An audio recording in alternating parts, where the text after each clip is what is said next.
Hi everyone. This video will be about Qutb and his reading that we did this week, and I have 4 questions here that I'd like to answer. Let me see them. There they are. This is the last week. Hope that you've gotten a lot out of the course. Hope that you've sort of been exposed to ideologies that you haven't before, and I hope that those that you have before, that you've enjoyed delving hopefully a little bit deeper into them. I want to talk about these 4 questions. The first one is this: why do some people see the need for a theocratic Islamic government state? The second one is, do radical Islamists view Muslims as enemies or threats, or viewed as people whose perspective they wish to change? Radical Islamists view Americans as a threat. How did they manage to get civilians to fight against Americans with them? And finally, in the introduction of Signposts Along the Road, it says that democracy in the Western world has proved to be unsuccessful. How is that fair to say? I think that democracy has proven to be very successful. Is it just due to a cultural difference, right? So we'll talk about those 4. The first one: why do some people see the need for a theocratic Islamic government or state? Let's go straight to Qutb, who we're going to look at in this video. Why does he see the need? I have to be careful not to answer all the questions at once here, but if I do, I do. Qutb sees the need for Islamism, for an Islamic government, for an Islamic state, for the following reasons. He judges Marxism, communism, and he judges capitalism, the West, right? So he has the West versus the East. He has capitalism versus communism, and he says this. He says, "Look, communism, it's clearly failed. Marxism's clearly failed, and the way he judges that, his criteria for that is that, well, they're poor. The Russians are selling off gold to buy food because the collective farms are not producing enough food." So he says this is clearly not a good system, right? That's not giving us anything. The West, on the other hand, he says, actually, they've brought us a lot of material success. He has quite a lot of praise for the West in that sense. We're very, very rich. Those that follow the capitalism and the Western ideals get very rich, and they've had a lot of scientific advances, a lot of material advances. So yeah, it looks good on the surface. However, he says, actually, and this now almost getting into this sort of fourth or this third question about, what is the fourth question? About democracy being successful. So Western values, including democracy, actually they have been, Western values other than democracy have been very successful materially, that we've already said. Starting in the 16th century, the 17th century, the Enlightenment, I think. He's praising Qutb is praising the scientific and material advancements of the Enlightenment. However, right, so I think in the book last week, it says, it mentions the word Islamofascism. It says that's a very controversial term for this, Islamofascism. But at least for Qutb, if we're going to talk about fascism, which we did, as a rejection of the Enlightenment, Qutb doesn't really seem to be rejecting the Enlightenment, at least not altogether. Right? He has some praise for it, and some.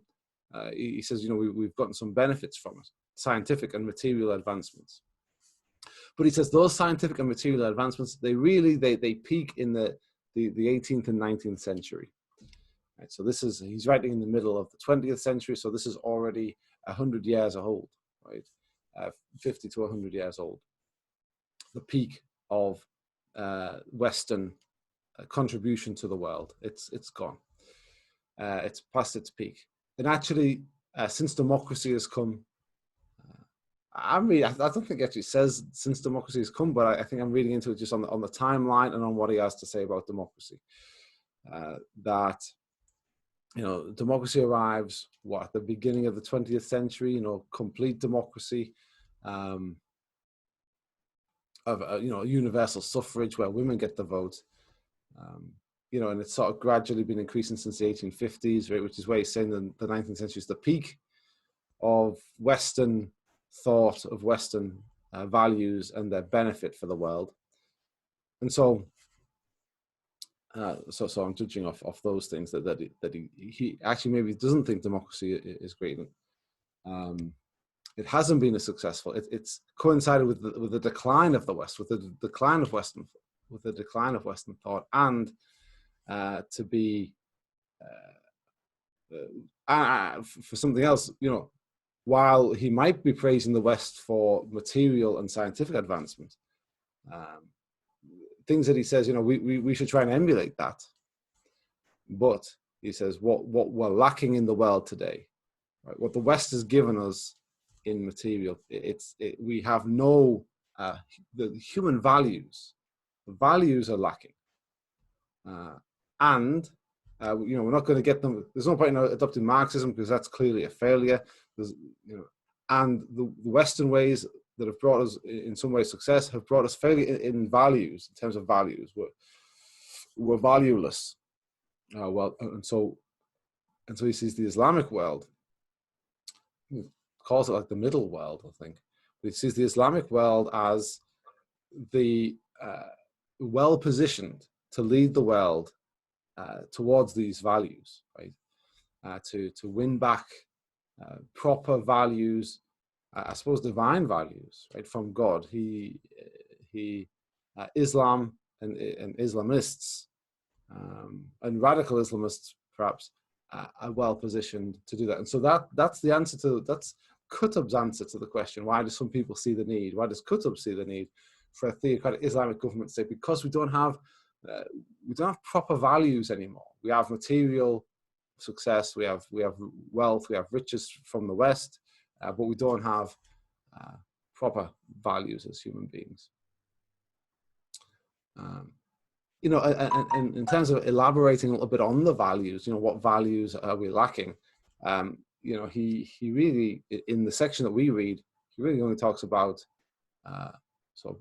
faith in God and obedience to God, submission to God only. He thinks that we're worshipping one another.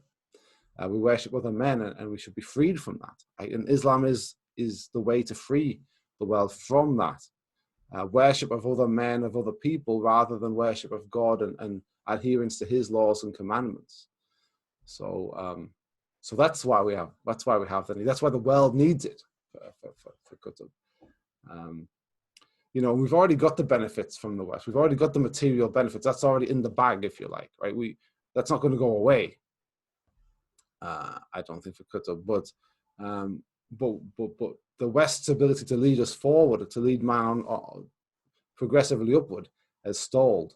It's done what it can, and what it could was quite impressive, and we should try and continue that when we take over. And when I say we, I mean Islamism. When it takes over leadership in the world, we should continue that trajectory as best we can. But that's not our top goal. Right? Our top goal is to restore the values, religious values, Islamic values, to mankind. And so then that takes us, I think, nicely onto this second question. We've sort of dealt, certainly with the first question, maybe the last question too, but let's go on to the second question. Do radical Islamists view Muslims as enemies or threats, or view people or are they viewed as people whose perspective they wish to change? And I'm going from Qutb here, from what Qutb said, because it will vary depending on which radical Islamists that we're going to talk to. But Qutb is quite influential amongst them, and so it's well worth a look at see what he says about this. And he sees that even in the Muslim world, that there are people that Muslims have gone astray to. And that they're not necessarily, when he says the world lacks values, he's including everybody in that. And he says, we're well positioned in the Islamic world to lead people towards these true values, but it's what he suggests, right, is that it's going to take a vanguard. Much like Lenin, within Marxism, Lenin sort of creates this idea of a vanguard party. And so while Qutb sort of denigrates Marxists, I think this looks to me like it comes directly from Lenin. This idea of a vanguard, of a, we need a people who are living the laws of God, who are living Islamic laws, who are keeping themselves separate from the darkness, the spiritual darkness on the earth. He says, well, in some ways we need to engage with the spiritual darkness, right? Because we need to sort of bring light to it. But, in other words, we're looking for a group of people, Qutb says. We're looking for a group of people who are going to keep themselves sort of pure, who are going to be spiritual and follow the teachings of the Quran, and actually follow the teachings in this book that I'm writing as well, because that will help you to follow the Quran properly. And that this vanguard, this small group of dedicated Muslims, will be able to lead the rest of the Muslim world into leadership. They'll be able to not lead just the world only, but also the Muslim world, right? We'd have to create a state. I think he's saying, my reading of it, and I haven't read this for a year or so, and so I hadn't remembered this part, but I think I often think of the Ottoman Empire as sort of a Muslim state, right? A Muslim empire, not really a state, but as the last caliphate or something like that. But he says for hundreds of years we haven't had a proper Islamic state, and so that's so he mustn't count the Ottoman Empire, I suppose, in that. But that's what we need. We need an Islamic state for Qutb, led by this vanguard, led by these religious, obedient people who've submitted, men, I suppose, who've submitted properly to God, and who are not tainted by the world. And so you see, I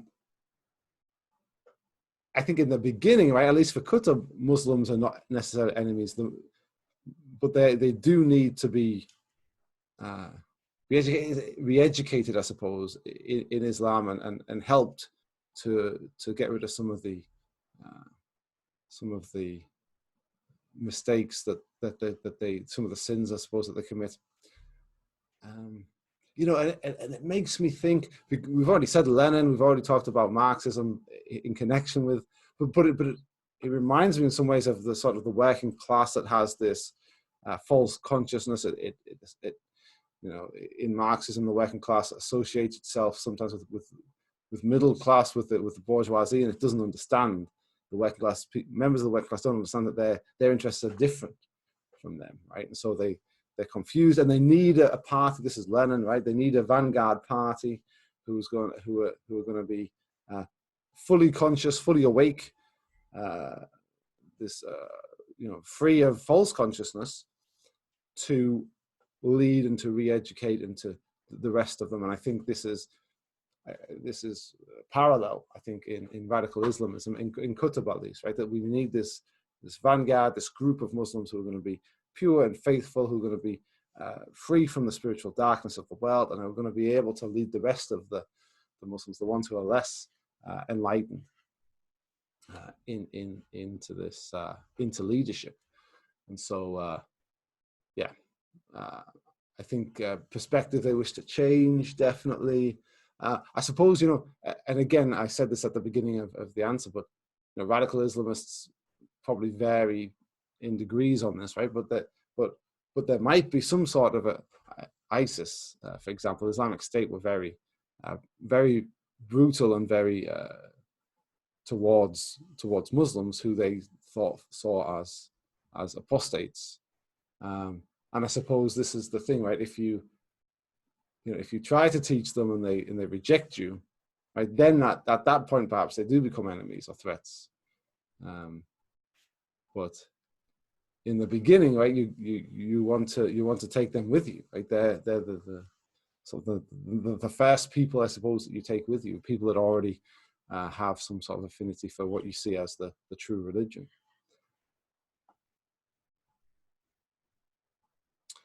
And then this is the last question. I think it's question 3 that I mentioned at the beginning. It's radical Islamists view Americans as a threat.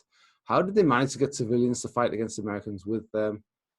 And I think this is perhaps more of a general question about ideology, about political ideologies, right? If radical Islamism is a political ideology, then one of the things it has is a program, it has an orientation, it orients us, right? And so if, we all subscribe at some level, to some degree, to some sort of political ideology, probably, even sometimes if we're not aware of it.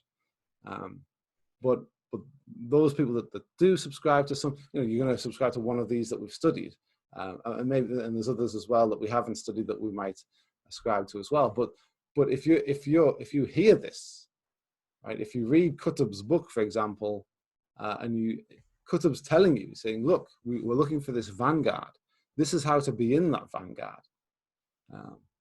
Here's the problem, right? The evaluation. Here's the explanation of the world and the evaluation of the world. Here's the problem. Look, we're in a world that's void of spiritual values. It's void of human values, proper values.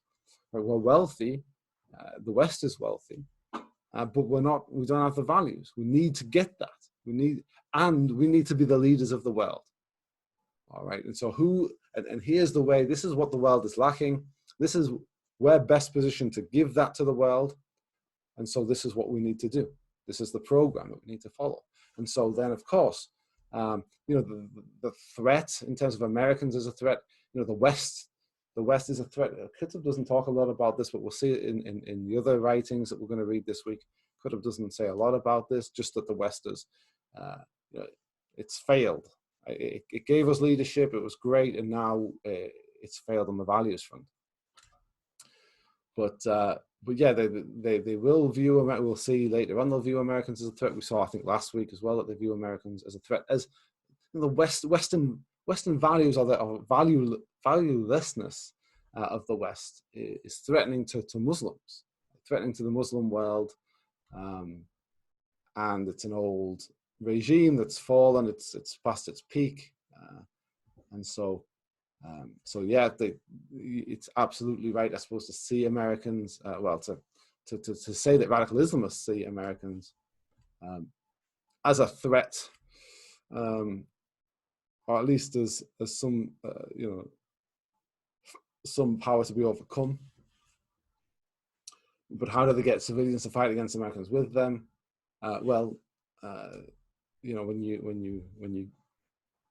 When you orient people, when you say you're a Muslim and you should be living like this, right? The world is in spiritual darkness.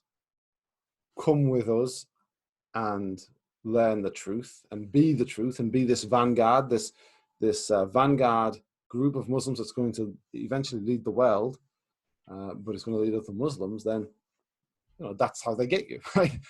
And that's not just radical Islamism, right? That's Marxism, right? You are the working class, right? We have this vanguard party, the Communist Party, who have thrown off the shackles of false consciousness and who understand the world the way it is. Come and join us, and let's make a better world. Liberals, right? You are unique individuals with a destiny. You have natural rights that are given to you by God that nobody can take away. But look around you. Look, they've been taken away. Come and join us in the fight against King George, right? This is getting a little bit off into a different class here, but that's okay. I think it's a different class, yeah. Ideologies. Samuel Huntington, right? He says, there was a stage in world development. He thinks we've moved past it now, but maybe we have, maybe we haven't. But there was a stage in the development of conflict where the wars were fought mainly about ideologies. So he says the Cold War, for example, was a war of ideologies.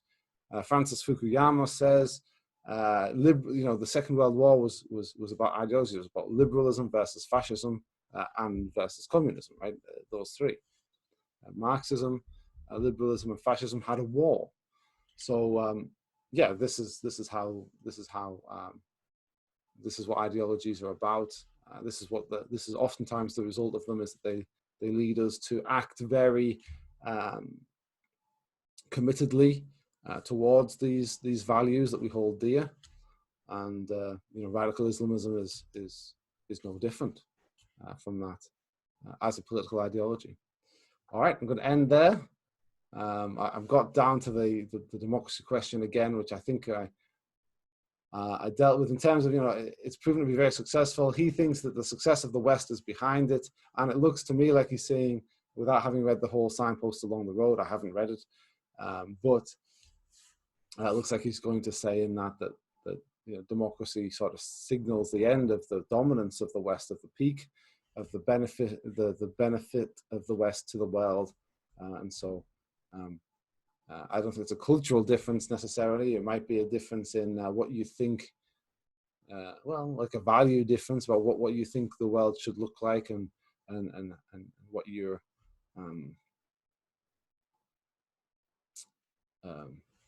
what you think about how the world should look. Should people have Islamic religious values and hold those, or should they be more hedonistic? Perhaps, and if you're a hedonist, for one example, you might well think that democracy, with a lot of personal liberty and ability to pursue your own idea of happiness, that you might think that that's the best form of government, right? But if you're an Islamist, then you definitely don't think. You think that that's the big problem, is that people have lost their way and they're going off into diverse paths of sin and forgetting the true message of from God. And so then you wouldn't think that democracy was a great idea, probably, right? You would want some sort of a theocracy.